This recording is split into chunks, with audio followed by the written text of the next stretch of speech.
ना भाई आप ट्रस्ट के कोई मेंबर है, ना कोई आप इस परिवार से जुड़े हुए हैं, ना रिश्तेदार है, ना भाई पर्दार हैं। और किस रूप से, किस तौर तरीके से आपने जाकर वहाँ पर फ्रॉडिया और चीटिंग कर रहे हैं।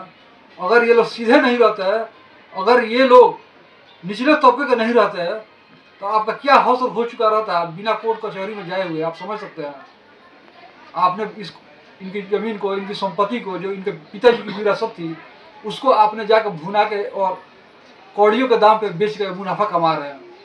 अगर यही चीज़ अगर किसी फॉरवर्ड जाति के हाथ में रहती ना, तो कोर्ट कचहरी और पुलिस थाना तो अलग चीज़ है, आपका एक अलग तरीका से हिसाब किताब हो गया रहता और आप कहाँ भागे फिरते, उसके बाद आपको समझ में आ गई रहती। तो ये परिवार सीधापन है। सही बोला जाता है, भोलाराम तूफानी से इनके लड़के भी भोले भाले हैं, संस्कारी हैं, इसलिए ये लोग अभी तक संयम में हैं। अगर कोई दूसरा रहता तब तक महाभारत हो चुका रहता। जी धन्यवाद। नमस्कार, मैं हूँ रविंजय और आप देख रहे हैं अभिनव भारत नंबर 1। हमारे नरकटियागंज क्षेत्र से एक बहुत ही महान विभूति जन्म लिए, जिनका नाम है स्वर्गीय भोलाराम तूफानी। एक राजनीतिक हस्ती थे, स्वतंत्रता सेनानी थे, क्रांतिकारी थे और कालांतर में वो बिहार सरकार में कैबिनेट मंत्री बने। पशुपालन विभाग उनको दिया गया और बिहार के बच्चे बच्चे के जवान पर आज भी उनका नाम है। उनकी यशकृतियाँ भी बहुत है। उन्होंने गरीबों के लिए बहुत सारी योजनाएं जो है उसको धरातल पर उन्होंने दिखाया। गरीबों के, खासकर वो गरीबों के हमदर्द थे, रहनुमा थे। उनकी जितनी भी गाथाएं हैं वो यहाँ पर अगर उल्लेखित किया जाए तो कम पड़ जाएगा। और इन्हीं सब उनके धर्मार्थ कार्यों में एक और कार्य था उनका कि उन्होंने सुदूर जो नेपाल से सटा हुआ थोरबट बहुत क्षेत्र है, उनके उत्थान के लिए, उनके भलाई के लिए उन्होंने तूफानी असहाय सेवा ट्रस्ट का स्थापना किया और ट्रस्ट सुचारू रूप से चलने लगा। गरीबों को उसमें रोजगार मिलते थे और कई सारे लोग परमार्थ जो कार्य होते हैं वो किया जाता था उस ट्रस्ट के माध्यम से। बाद में तूफानी जी नहीं रहे और उसके बाद वही होता है कि अगर परिवार के लोग सीधे हैं, शरीफ हैं, ज़्यादा वो लोग राजनीतिक दांव पेच वाले नहीं हैं, तो उसका बेजा फायदा असामाजिक लोग उठाने लगते हैं। तो इन्हीं सब बातों पर हम चर्चा करते हैं। उनके पुत्र हैं हमारे साथ, श्री ओम प्रकाश तूफानी जी। आपके परिवार में और कितने लोग हैं? तूफानी जी के कितने लड़के थे? तूफानी जी के 2 लड़के, एक आप हुए। हाँ, एक हम सबसे छोटे हैं जी। और हमसे एक बड़े थे गौरी शंकर तूफानी जी। तो उनका देहांत हो गया है जी 2015 में। जी। और हमें छोटे पुत्र में ओम प्रकाश तूफानी अभी में। जी। अच्छा, जो तूफानी असहाय सेवा ट्रस्ट बना, थोड़ा इसके बारे में कुछ इतिहास बता दीजिए। पिताजी सुबह से गरीबी के दौर में वो अपने बचपन गुजारे, जवानी जेल में गुजारे, बम केस निकले। जब यशवंत सेनानी के थे वो जब जेल से छूटे तो ये जो हम बात कर रहे हैं आपसे, ये पहले फील्ड था। जी। पिताजी वो गरीबों के मसीहा बने हुए थे, गरीबों के सहायक क्रांतिकारी थे यहाँ पर। तो विपिन बाल बिहारी जो थे वहाँ पर शिकारपुर गए। वो पिताजी कह रहे थे कि तूफानी जी आप हम कांग्रेस में ज्वाइन कर लीजिए, कांग्रेस पार्टी, मैं आपको मैंने जमीन भी देगा और जो फूस का घर है उसको मैं पका बना दूँगा। पिताजी कहे कि नहीं, मैं गरीब के घर में पैदा हुआ, गरीबों की सेवा करूँगा, गरीब पार्टी मैं धनिकों पार्टी में नहीं जाऊँगा। यह बात हमारे दादाजी को भी मैंने कहा है, विपिन बाबू जी।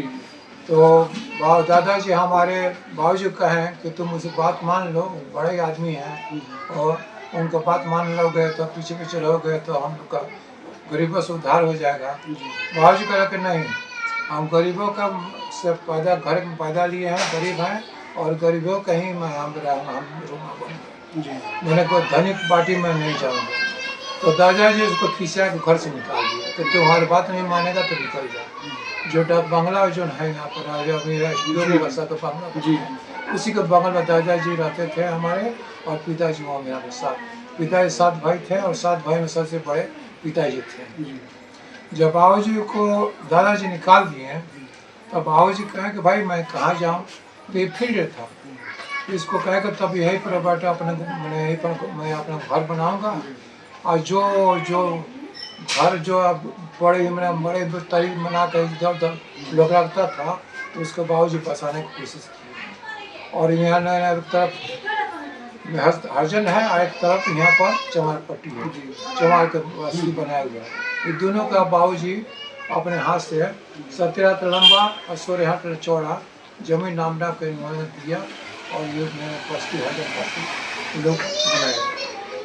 अच्छा, तो अब मान लीजिए कि वो बाद में मंत्री बन गए। हाँ, 90 में मंत्री बने। और ट्रस्ट कब बना?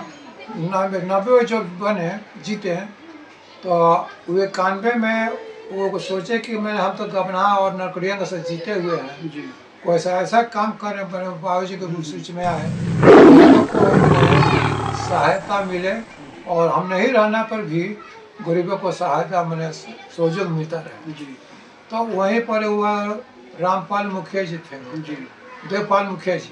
देखो। हाँ, देवपाल मुखिया जी, तो उन्हें से अखिलेश राज वहाँ पर थे। वहाँ पर बहुत अखिलेश राज जो मैंने बाबू जी जब मंत्री नहीं थे तो दवाई ववाई देते होते थे हैं, उनको बेटा की तरफ मानते थे। तो उन्हें को ऑर्डर दिए थे कि जाइए कुछ ऐसा जमीन जो दिया कीजिए कि जहाँ कुछ ट्रस्ट बन सके, गरीबों के लिए कुछ आदमी कर सके। तो अखिलेश राज जी ने देवपाल मुखिया जी से बातचीत करके वो जमीन ली, तो 10 कट्ठा जमीन है। और वहीं पर मैंने बाबूजी को उसको कायम करके उसको तूफानी असहाय सेवा ट्रस्ट नाम से उसको स्थापना की। उसमें होता क्या था? उस ट्रस्ट के माध्यम से क्या क्या काम होता था? उसमें पिताजी के रहने पर वह मुर्गी पालन खोला गया था, बकरी में पोसा गया था, और सुअर पोसा गया था। जो उसको आमदनी होता थे, हर साल खिचड़ी के समय में गरीबों को जो असहाय था उसको धोती, औरतों के साड़ी साया ब्लाउज बाबूजी फ्री पंडे देते थे। और कुछ सहयोग नगद भी करते थे। कुछ उसमें मिल भी चलता था, आटा? हाँ, मीठा मिल भी था उसमें। आटा की चक्की, आटा चक्की और तेल, ये सब 3 मिल था उसमें। सिनेमा हॉल भी था? सिनेमा हॉल भी चलता था उसमें जी। तो और जो आमदनी होता था उसको समस्या गरीबों में बांट दिया जाता। तो फिर बंद क्यों हो गया? उसका कारण क्या है? पिताजी का देहांत होने के बाद वो कुछ ऐसा मैंने आर्थिक स्थिति उसका देखभाल करने वाला नहीं हो गया था। कोई भी काम करने के लिए आर्थिक स्थिति मजबूत होना चाहिए। जब तक आर्थिक स्थिति नहीं होगा तो वो काम नहीं होगा। वो पिताजी का मरने के बाद वो कुछ सहयोग जो चलाता था वो बंद हो गया, सब कारोबार बंद हो गया। तो आप दोनों लड़के उसको हैंड क्यों नहीं दिए कि भाई हमारे पिताजी का है, हम लोग कैबिनेट मंत्री के लड़के हैं, स्वतंत्रता सेनानी के लड़के हैं, तो हम लोग का हैंड होना चाहिए। उस समय बाबूजी के नज़दीक के बने हुए थे रामजी मिश्र जी। रामजी मिश्र जी पिताजी के बहुत नज़दीकी थे, और हमदर्दी भी थे। वो दूसरा समय वो कुछ मैंने वो भी मदद किए थे। यही से साफ बात देखते हुए पिताजी उनको कागज पत्र के कारोबार कर दिए थे, लिखना पढ़ी करने के लिए, संभालने के लिए। जी। जब पिताजी का देहांत है तो कागज पत्र वो अपने ही पास रख दिए। आप लोग को शामिल नहीं किया? ना, शामिल नहीं किया। पिताजी का सामने के बाद हम पूछते रहे, कह देते थे पटना में कागज है, पिताजी के ऊपर वहाँ पर केस चल रहा है पर और पशुपालन वाला, इसीलिए कागज पत्र सब पटने में है। जब केस खत्म होगा तो वो कागज जाके आपको दे देंगे। इस वो कागज हमको नहीं दे पाए। हम बहुत प्रयास किए तो उस कागज पर देते हैं हम लोग अपने आप से। और ट्रस्ट में और कितने मेंबर थे? वो पिताजी के रहने में 9 आदमी मेंबर थे। तो ये 9 मेंबर मान लीजिए कि अगर रामजी मिश्र हो गए तो बाकी जो लोग थे तो वो लोग साथ नहीं दिए कि भाई ट्रस्ट में हम ही लोग तो हैं? ना, पिताजी कराते भर में वो जो सदस्य थे, जैसे कि दिलीप वर्मा थे जी, और लोग वर्मा थे जी, मैंने हैदर जी थे, उसमें अखिलेश राज भी थे। पिताजी के मन में पहले सब लोग अलग हो गए, कहा कि जब आमदनी नहीं उसमें तरह के क्या करेंगे, खाली टट्टू का कोई नहीं देखने वाला है। जी जो आमदनी होता है कोई उसको देखभाल करेगा तो उसको चलाएगा। जी उसमें जब पिताजी के मरने के बाद वो टूटने के कगार पर हो गया, उसमें एकदम टूट फट गया, कुछ मैंने लायक न रह गया। ये सब देख के वो लोग सब पढ़े पिताजी के राम पर। तो आप लोग उसको हैंड ओवर क्यों नहीं कर लिए? हैंड ओवर इसलिए नहीं कर पाए कि मैंने हम उसमें थे वहाँ पर सदस्य पिताजी के जेल में बने हुए थे। जी रामजी मिश्री से कागज पत्र मांगते रह गए और रामजी मिश्री कागज पत्र नहीं दे, कहेंगे कि हम रहे हैं वहाँ पर, आपसे पूरा अब नहीं चलेगा, हम देखभाल करेंगे। तो रामजी मिश्र कब्जा नहीं किए हैं? रामजी मिश्र कब्जा ने के कागज पत्र नहीं था, वही अध्यक्ष बन गए और उसका पिताजी का मूर्ति का स्थापना की है और रघुनाथ झा से उसका ओपनिंग कराए हुए थे। जी देवपाल मुखिया जी भी आए हुए थे, वहाँ पर राम गढ़वाल साहब पेरुमाल गढ़वाल भी आए हुए थे उस मीटिंग में। और अभी उसका क्या स्थिति है? अभी तक एकदम टूटा फरार है, खत्म है, उसको कुछ नहीं होने वाला है। अच्छा। और रामजी मिश्री के जो लड़के थे सुंदर जी, रामजी मिश्री जी को मरने के बाद वो कब्जारी कर लिए उस पर। किस बेस पर कब्जारी कर वो लिया? कहा कि हम आप पिताजी का अध्यक्ष थे, उसके उधर से हम भी अपना अध्यक्ष बन गए और नाजायज तरह से वो कब्जारी कर। इस पर आप लोगों ने कंप्लेंट दर्ज किया कहीं पर? हाँ कंप्लेन किए हुए थे, तो वहाँ पर कहा कि देखिए कागज पत्र जो पहले का खत्म हो गया है, नया सदस्य वापस कीजिए और इस पर काम कर लीजिएगा, नया सदस्य बना लीजिएगा, तो उस पर आप लोग का। तो मान लीजिए कि अगर रामजी मिश्र के लड़के उसको कब्जा किए हैं आपके कहने अनुसार, तो फिर उसमें कुछ जमीन इधर उधर किया है, कुछ प्रॉपर्टी? हाँ सुनने में आया कि मैं 2017-18 में वो बहुत कम पैसा में ले लेके वो बेच दिया। तो इस पर तो केस हो जाएगा, क्योंकि ट्रस्ट का जमीन है और ट्रस्ट का जमीन जो है वो बिना जो मेंबर है उनके सहमति के बिना न ट्रस्ट भंग होता है, न ट्रस्ट का एक बिना ट्रस्ट को भंग किए कोई जमीन बेच सकता है। इतना नॉलेज तो हमको भी है। तो इस पर तो सीधे तौर पर 420 का केस हो जाना चाहिए। 420 का केस नहीं है उस पर। मान रहे कि जब हम पिताजी का रहते हुए हमारा पूरा हाथ बनता था उसमें जमीन बेचने की, मगर हम ही नहीं बेचे के पिताजी का कीर्ति किया हुआ है, उनका नाम रहे, अमर रहे। यही सब सोच के मैंने सोचा कि कुछ मेरा आर्थिक स्थिति मजबूत हो जाए नहीं, तो अब मैं उसको कब्जारी करके जो वहाँ पर था। सबसे पहली बात कि आर्थिक स्थिति आपकी मजबूत हो या ना हो, ये तो बैकडोर की बात हो गई कि कोई कानून के लिए, न्याय के लिए पैसे खर्च करता है कोर्ट में जाके अधिकारियों के यहाँ, वो तो बैकडोर की बात हो गई। सबसे बड़ी क्या है कि एक ट्रस्ट के जमीन पर कोई कैसे अवैध रूप से बिना किसी उत्तराधिकार के, बिना किसी सहमति के वो कब्जा कर ले और उसका जमीन बेचने लगे। वो नाजायज तरह से वो सुंदर मिश्री जी है, नाजायज तरह से वो सूरज सोरहना वो मनाया जाना। अच्छा मान लीजिए कि वो अगर 3-5 किए हैं या कुछ जमीन उसमें बेचे हैं जैसा कि आप बोल रहे हैं, तो क्या उसमें से आपको कुछ मिला है? कुछ नहीं मिला, एक रुपया भी कुछ नहीं मिला।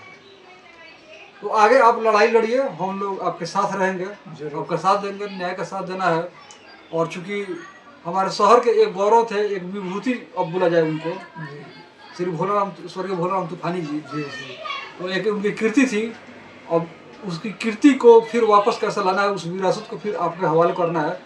इसके लिए मैं भी चाहता हूँ कि मैं तन मन धन से जो होगा सब मेरा करें, मेरे पिताजी का नाम अमर रहे और जो गरीबों के लिए जो कर चुके हैं वो काम उनका कीर्ति हो जाए, वो अमर रहे। मैं भी चाहता हूँ आप लोग का सहयोग।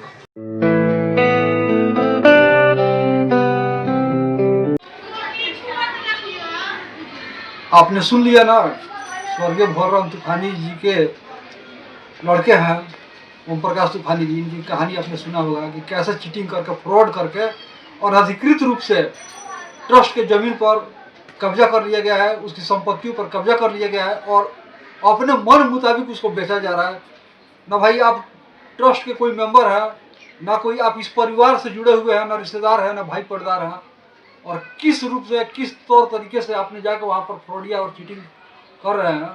अगर ये लोग सीधे नहीं रहते हैं, अगर ये लोग निचले तबके के नहीं रहते हैं, तो आपका क्या हौसला हो चुका रहता है बिना कोर्ट कचहरी में जाए हुए। आप समझ सकते हैं, आपने इनकी ज़मीन को, इनकी संपत्ति को, जो इनके पिताजी की विरासत थी, उसको आपने जाकर भुना के और कौड़ियों के दाम पे बेच के मुनाफा कमा रहे हैं। अगर यही चीज़ अगर किसी फॉरवर्ड जाति के हाथ में रहती ना, तो कोर्ट कचहरी और पुलिस थाना तो अलग चीज़ है, आपका एक अलग तरीका से हिसाब किताब हो गया रहता और आप कहाँ भागे फिरते, उसके बाद आपको समझ में आ गई रहती। तो ये परिवार सीधापन है, सही बोला जाता है। भोलाराम तूफानी से इनके लड़के भी भोले भाले हैं, संस्कारी हैं, इसलिए ये लोग अभी तक संयम में हैं। अगर कोई दूसरा रहता तो तब तक महाभारत हो चुका रहता। जी धन्यवाद।